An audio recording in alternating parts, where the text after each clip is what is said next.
Hi guys, खुलुमबाय आंनि Bodo technical चेनेलाव नोंथांमोनखौ बरायबाय जायफ्रा निउ इउजार्स बा दिनैसो आंनि बे चेनेलाव फैदों बिथांमोनखौ बरायबाय आरो लोगोसे अन्नानै साबस्क्राइब शेयार आरो लाइक खालाम। दिनै आं मोनसे गोनांथार टपिकनि सायाव रायज्लायनो होनना सानदों बेनो जाहैबाय चाइनिज मबाइल बबे कम्पानिया चाइनिज मबाइल आरो जोंनि इन्डियानि बबे मबाइल दं आरो बबे कान्ट्रिनि मबाइलफोरखौ जोङो जोंनि भारताव सालायगासिनो बेफोरनि गासैबो इनफरमेशनखौ आं दिनै होगोन। लोगोसे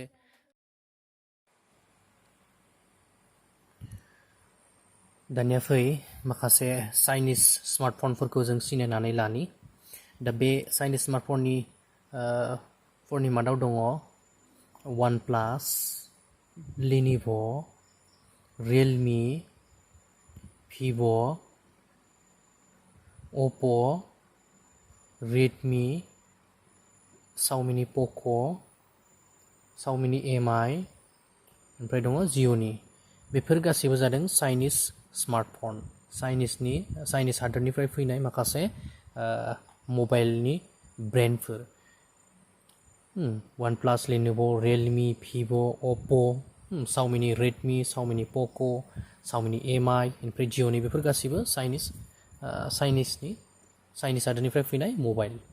मबाइलफोर। दा जों माखासे चाइनिजनि मबाइलफोरखौ जों सिनायनानै लाबाय। दा बेवहायनो बांसिन नङा होमबा जों Lenovo, Realme, Xiaomiनि माखासे मबाइलफोर जों दानि जुगनि लाइमोनफोरा बांसिन सालायो नङा होमबा जोंनि भारत हादरनि। दा बेफोर जादों गासैबो जों चाइनिज मबाइलखौनो बांसिन इउज खालामगासिनो। दा नेक्स्टआव जों नायनि बे चाइनिज मबाइलफोरनि मादावनो BBK इलेक्ट्रनिक होननाय बिराद पपुलार बे मोनसे कम्पानिया। बेयो माने मा OnePlus, Oppo, Realme, Vivo बेफोर मबाइलनि जिथु हार्डवेयर थायो, हार्डवेयर जिथु कम्पनेन्ट्स, मोनसे मबाइल जानोबा मबाइलाव मा नांगौ, मबाइलाव माखासे हार्डवेयरनि कम्पनेन्ट्स नांगौ जायोब्ला जेरै मबाइलनि केमेरा, बेनि लेन्स, मबाइलनि बडि,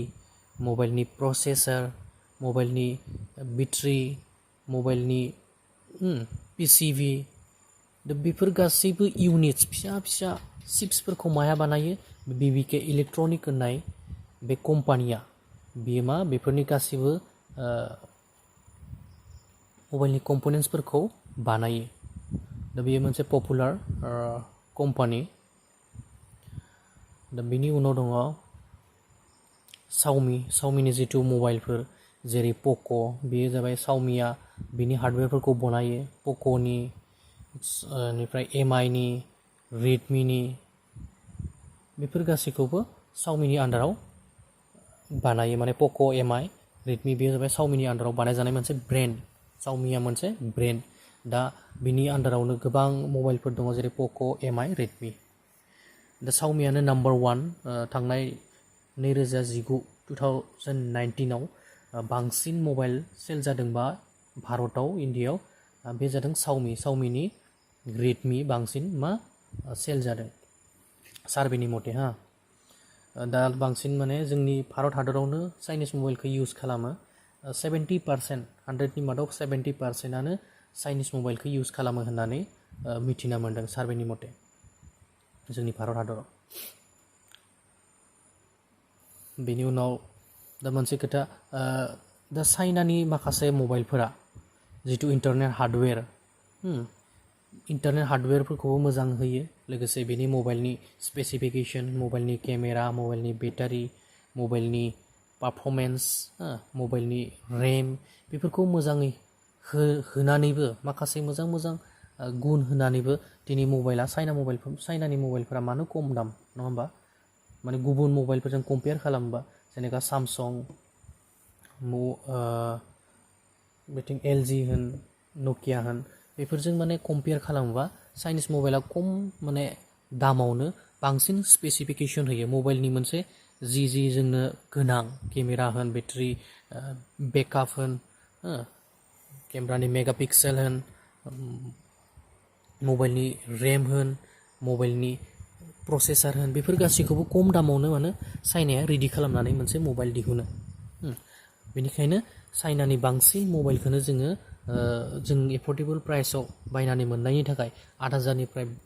8,000निफ्राय लानानै 8,000 10,000 12,000 15,000 माने प्रसेसरखौ लानानै जोङो मबाइलखौ मोननो हायो माने आरो मोनसे मोजां मबाइल मोननायनि थाखाय पारफरमेन्सआ मोजांनि थाखाय जोङो चाइनिस मबाइलखौ बांसिन लायो लोगोसे जेनेबा स्मार्टफन हार्डवेयर कम्पनेन्ट्स जितु जोङो चाइनानि मबाइल जितु जों सालायो सावमि बेफोर हार्डवेयर कम्पनेन्ट्सफोरखौ माने चाइनाया गावनो बानायो माने चाइनायाव बांसिन वर्ल्डनि भितरावनो बांसिन चाइनाया मेनुफेक्सार कम्पानि माने मायाव मबाइलनि जितु हार्डवेयर कम्पनेन्ट्स बांसिन चाइनायावनो दिहुननाय जायो मबाइलनि प्रसेसर मबाइलनि माखासे स्क्रिन माखासे टाचपेड मबाइलनि बेटारि मबाइलनि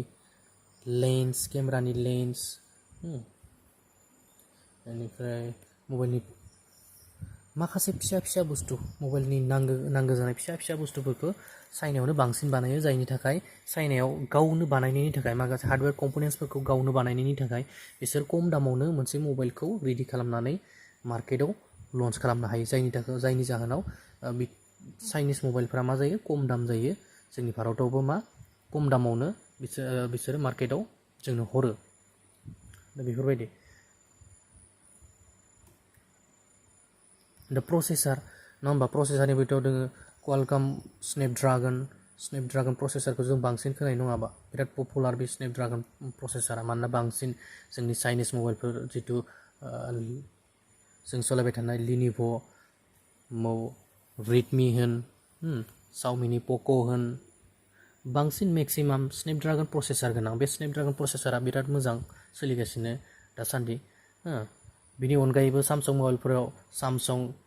एक्सनियस 9 बेनिफ्राय किरिन 960 मिडियाटेक हेलिय' लेटेस्ट माबा प्रसेसर मिडियाटेकआ दा बेफोरबायदि प्रसेसर माखासे थायो मबाइलनि दामाबो बे प्रसेसरखौ लानानैनो जायो जेनेबा नोंनो मिडियाटेक प्रसेसर गोनां नोंनो मबाइल नांगौ अब्ला नोङो खमानो 4GB रेम थागोन मिडियाटेक गोनां प्रसेसर लायोबा नोंहा केमेरानि मेगापिक्सेलफोराबो 13 मेगापिक्सेलनिफ्राय लानानै बिथिं 48 मेगापिक्सेल डाबल केमेरा बेफोरबायदि नोंहा मोनगोन नङा होमबा खिन्थु मबाइलनि दामाबो खमानो 15निफ्राय बिथिं सायाव थांगोन मिडियाटेक हेलिय' प्रसेसर गोनां जुदि नोङो मबाइल लायोब्ला दा बेफोरो माने मबाइलनि दामा बेफोरखौ लानानैबो जायो आरो प्रसेसरखौ लानानैबो जायो बेनि उनाव दा मोननैसो बाथ्राखौ आं उनाव बुंगोन दा जों माखासे भारताव बानायनाय मबाइलनि ब्रेन्डफोरखौ जों सिनायनानै लानि जेरै कार्बन होन सेलकन सल' इन्टेक्स माइक्र'मेक्स स्पाइस बेनिफ्राय लाभा बेफोर गासैखौबो भारतनि मोनसे मबाइल भारतनि मबाइलनि मुं आरो बेफोरो मबाइलनि ब्रेन्ड होननानै बुंनांसिगोन बेफोर मबाइला गासैबो भारताव बानायजानाय माने भारताव एसेम्बल खालामजानाय खिन्थु भारताव मिथिनाय बायदिब्ला मा भारतनि मबाइलनि जितु कम्पनेन्ट्स हार्डवेयर कम्पनेन्ट्स 90% जितु मबाइलनि कम्पनेन्ट्स बेफोरखौ चाइनानिफ्राय इम्पर्ट खालामो चाइनानिफ्रायसो लाबोनाय जायो जायनि थाखाय दिनै भारतआ मोनसे जोंनि नांगौ बायदि मोनसे दानि आथिखालनि लाइमोन सेंग्रा सिख्लाफोरनो नांगौ बायदि स्पेसिफिकेसन मोनसे मबाइलाव थानो हानाय चाइनाजों कम्पेयार खालामनो हानाय मोनसे मबाइल नाम्बार 1 दिहुननो हायाखै माने चाइनाखौ दिनै हायाखै माने स्मार्टफननि भितराव जेरै सावमिया नाम्बार 1 जानानै थांदों दासान्दि बेबायदि माने दिनै कार्बना जानो हायाखै सेलकना जानो हायाखै माइक्र'मेक्सआ जानो हायाखै मानोना जों बांसिन मबाइलनि कम्पनेन्ट्सफोरखौनो गुबुन हादरनिफ्रायसो इम्पर्ट खालामो चाइनानिफ्राय बांसिन इम्पर्ट खालामो आरो ताइवाननिफ्रायबो खालामो जायनि थाखाय जोंनि भारतआ गाव बानायनो हायैनि थाखाय गोबां दाम होनानै बिथांमोना बे हार्डवेयर कम्पनेन्ट्सफोरखौ लाबोनानै बेवहाय एसेम्बल खालामो जायनि थाखाय जों जुदि दामि नंगौ अबसे माइक्र'मेक्सनिबो दामि मबाइल दङ दामि मबाइल लायोबासो जेनेबा जोङो साप'ज चाइनानि 10,000आवनो गोबां स्पेसिफिकेसन गोनां जोङो मबाइल मोनो जेरै 14 मेगापिक्सेल केमेरायानो 4000 mAh बेनिफ्राय बिथिं प्रसेसराबो स्नेपड्रागन नाथाय माइक्र'मेक्सनि बेफोरबायदि स्पेसिफिकेसन गोनां मबाइल लानोब्ला जोङो 15,000 18,000 होना लानो गोनां जागोन मानोना प्रसेसरफोरखौ जोंनि भारतआ गुबुननिफ्रायसो लाबो मबाइलनि कम्पनेन्ट्सफोरखौ गुबुन हादरनिफ्रायसो इम्पर्ट खालामो चाइनानिफ्रायसो इम्पर्ट खालामो बेनि खारना बेनि जाहोना जाबाय बेनो आरो जायनि थाखाय जोङो दिनै इन्डियाआव माने बांसिन चाइनानि मबाइलफोरखौ इउज खालामो दा बिनि अनगायैबो माखासे मबाइलफोर दङ जेरै नकियासो बहुत पुराना जों बांसिन नकियाखौ रावबो मिथियै गैया मबाइलनि भितराव नकियाखौ जों बांसिनानो आरो मा बुङो इन्डियानि होननानै बुङो खिन्थु नकिया जादों फिनलेण्ड हादोरनि फिनलेण्डनि मोनसे ब्रेन्ड नकिया बेनिफ्राय जाबाय एलजिया जाबाय साउथ करियानि मोनसे ब्रेन्ड बेनिफ्राय सामसंआबो साउथ करियानि मोनसे ब्रेन्ड जाहैबाय बेनिफ्राय सनिया जापाननि मोनसे ब्रेन्ड बेनिफ्राय आइफना जादों आमेरिकानि मोनसे ब्रेन्ड बेफोर गासिबो माने गुबुन गुबुन हादरनि मोनसे ब्रेन्ड जेरै नकिया फिनलेण्डनि LG South Korea Samsung South Korea सनिया जापाननि आइफना आमेरिकानि थाखायनो आइफननि मबाइलनि दामा बिराद दाम आरो बिनि जितु मेटालिक बडि बिनि बडिफ्राबो ब्लेक माने बे मेनुफेक्सार बेखौ बानायनाय माबाफोरानो बिराद जुदाखा बेनिखायनो आइफननि बिराद एक्सपेन्सिभ जायो आइफन मबाइलफोरा बेनिफ्राय नकिया जाबाय बहुत पुराना मबाइल नङा होमबा बेनिखायनो नकियाखौ दा भारताव एसेम्बल खालामो माने नकियाखौ जितु फिनलेण्ड हादरनि मोनसे ब्रेन्ड खिन्थु माखासे हार्डवेयर कम्पनेन्ट्सफोरखौ भारताव हरनानै एसेम्बलखौ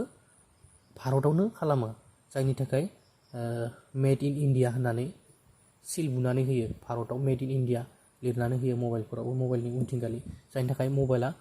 नकियाखौ भारतनि होननानै माखासे मानसिफ्रा बुंनो हमो नाथाय नकियानि ब्रेन्डआ फिनलेण्डनिसो माने बिदिनो एलजि होन सामसं होन आइफनखौबो दानिया जोंनि भारतावनो एसेम्बल खालामो जायनि थाखाय आइफननि मबाइलनि दामा एसे खमिदों जोंनि भारताव एसेम्बल खालामनायनि थाखाय बेनिफ्राय सनिखौबो दा माने कम्पानि फैगासिनो सामसंखौबो दा गुरगावआव कम्पानि खुलिदों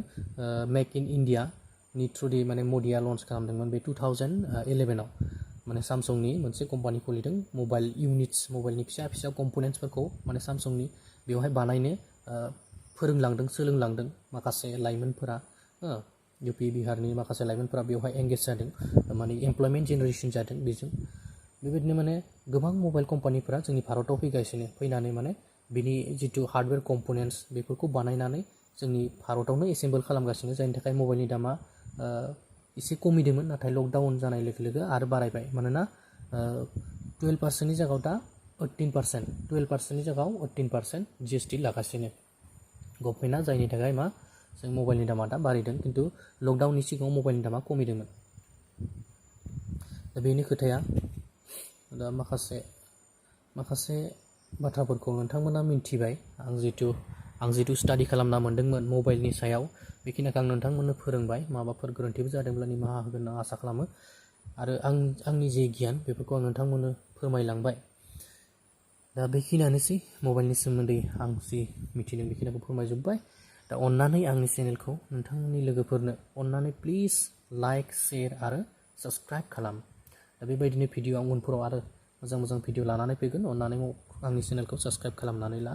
थेंक्स फर वाचिं जै बर' हारिनि जै